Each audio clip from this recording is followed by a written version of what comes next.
Saya bacakan Bilangan 13 ayat 26 sampai 33. Dan langsung datang kepada Musa Harun segenap umat Israel di Kades. Jadi segenap umat Israel di padang gurun Paran.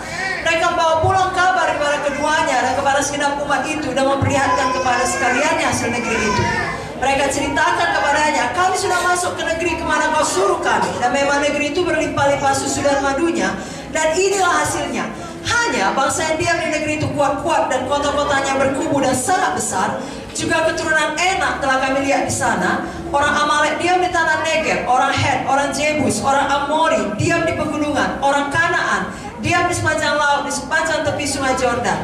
Kemudian Kaleb mencoba menerangkan hati bangsa itu di hadapan Musa. Katanya, tidak, kita akan maju dan menduduki negeri itu, sebab kita pasti akan mengalahkannya. Tapi orang-orang yang pergi ke sana bersama-sama dengan dia berkata, kita tidak dapat maju menyerang bangsa itu, karena mereka lebih kuat daripada kita. Juga mereka menyampaikan kepada orang Israel kabar busuk tentang negeri yang diintai mereka, dengan berkata, negeri yang telah kami lalui untuk diintai adalah satu negeri yang memakan penduduknya, dan semua orang yang kami lihat di sana adalah orang-orang yang tinggi-tinggi perawakannya. Juga kami lihat di sana orang-orang raksasa, orang Enak yang berasal dari orang-orang raksasa, dan kami lihat diri kami seperti belalang, dan demikian juga mereka terhadap kami. Saudaraku, semua pilihan kita. Kalau kita memiliki iman yang berani, kita tidak melihat kepada kuasa musuh atau besarnya tantangan. Kita melihat kepada Tuhan kita yang jauh lebih besar. Tapi memang tidak dapat disangka dalam hidup sehari-hari, suara mayoritas kerap kali adalah suara yang negatif.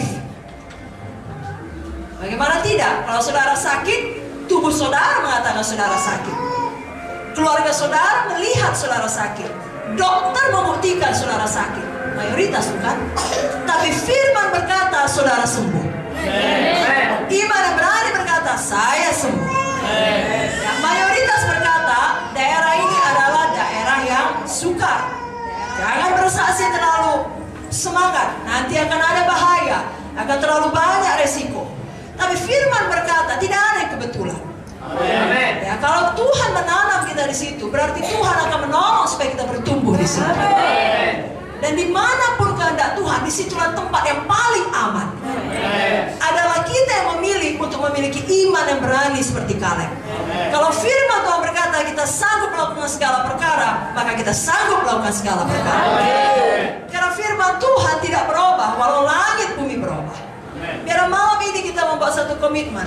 Walaupun seluruh dunia tidak ada orang yang mengerti, tidak ada orang yang mendukung kita dalam menyelesaikan panggilan Tuhan, tidak apa-apa. Asal kita memilih untuk tetap setia, untuk tetap maju di dalam panggilan Tuhan tersebut. Orang-orang demikianlah yang memiliki iman beranilah yang berhasil memang sampai pada panggilan Tuhan. Saudara ingat kisah Sadrak, Mesak, Abednego?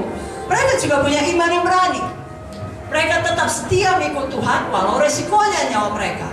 Dalam buku Daniel 3, saya baca ayat 17-18, jika Allah yang kami puja sanggup melepaskan kami, maka ia akan melepaskan kami dari perapian yang menyala-nyala itu, dan dari dalam tanganmu ya Raja. Tetapi seandainya tidak, hendaklah Tuanku mengetahui ya Raja, bahwa kami tidak akan memuja dewa Tuanku, dan tidak akan menyembah patung emas yang Tuanku dirikan itu. Kata lain, apapun dibilang, tetap ikut Tuhan. Bagi saudara, tetap melayani, tetap bersaksi, tetap menginjil, tetap memulihkan, tetap Yesus nomor satu. Amin, saudara. Dan Tuhan tidak pernah gagal, tidak pernah mempermalukan orang yang percaya kepadanya. Sama seperti kisah Sadrak, Mesak, Abednego dalam Daniel 3 ayat 27. Dan para wakil raja, para penguasa, para bupati, para menteri raja datang berkumpul. Mereka melihat bahwa tubuh orang-orang ini tidak mempan oleh api itu, bahwa rambut di kepala mereka tidak hangus, jubah mereka tidak berubah apa-apa, bahkan bau kebakaran pun tidak ada pada mereka. Lebih jauh daripada itu, raja sendiri melihat tadinya dimasukkan 3, sekarang ada 4. Dan yang keempat itu adalah Tuhan Yesus. Amin. Saudara punya iman yang berani masuk ke dalam dapur api penderitaan, semengerikan apapun, saudara akan keluar baik-baik saja. Dan Yesus Allah Immanuel, Dia menyertai saudara. Amin. Setelah kita memiliki iman yang berani, saudaraku, lalu Tuhan yang menyertai kita tidak akan pernah sekali-kali pun meninggalkan kita. Lebih daripada itu, Dia yang berperang bagi kita. Bagian kita adalah terus maju, tidak menyerah, tidak berhenti. Sepanjang kita tidak berhenti, kemenangan sudah dijamin oleh Tuhan. Dalam Keluaran 14 ayat 14 dikatakan, Tuhan akan berperang untuk kamu dan kamu akan diam saja. Namun sisi yang berikutnya atau dimensi berikutnya, Kaleb juga memiliki iman yang tekun. Bukan hanya iman yang berani atau keberanian iman, tapi juga ketekunan iman. Sebab yang dikatakan dia tidak mundur. Demikian juga kita. Setelah kita berani untuk melakukan sesuatu, melangkah dengan iman, lalu tidak langsung sampai seperti apa yang kita fisika tersebut, kita tetap tekun di dalam setiap prosesnya. Berapa lama pun durasinya atau jangka waktunya, itu bagian Tuhan. Bagian kita tetap setia, tetap tekun, tetap teguh di dalam iman kita. Saya bacakan mengenai Kaleb dari Yosua 14, mulai daripada ayat 7.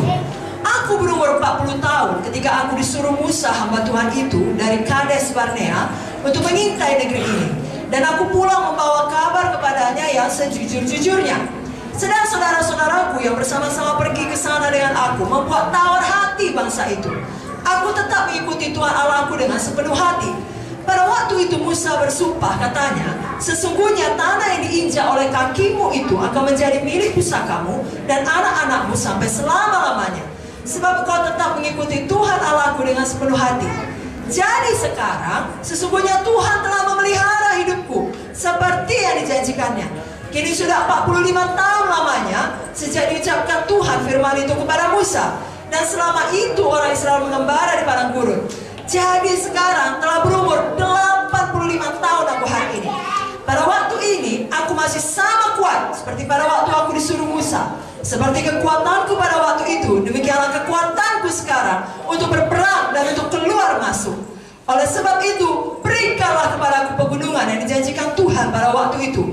Sebab kau sendiri mendengar pada waktu itu bahwa di sana ada orang enak dengan kota-kota yang besar dan berkubu. Mungkin Tuhan menyertai aku sehingga aku menghalau mereka seperti yang difirmankan Tuhan.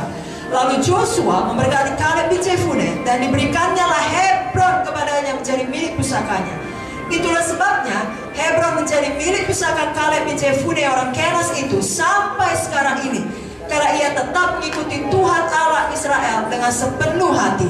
Nama Hebron dahulu ialah Kiryat Arba. Arba ialah orang yang paling besar di antara orang enak. Dan amanlah negeri itu berhenti berperang. Amin. Sekali lagi 45 tahun bukan waktu yang singkat. Tetapi Kaleb tetap tekun beriman. Ada banyak hamba Tuhan, ada banyak anak-anak Tuhan. Awalnya sangat panas. Tapi setelah beberapa tahun, setelah menghadapi testing waktu, setelah mengalami banyak keadaan-keadaan yang tidak baik dan mengecewakan, imannya padam.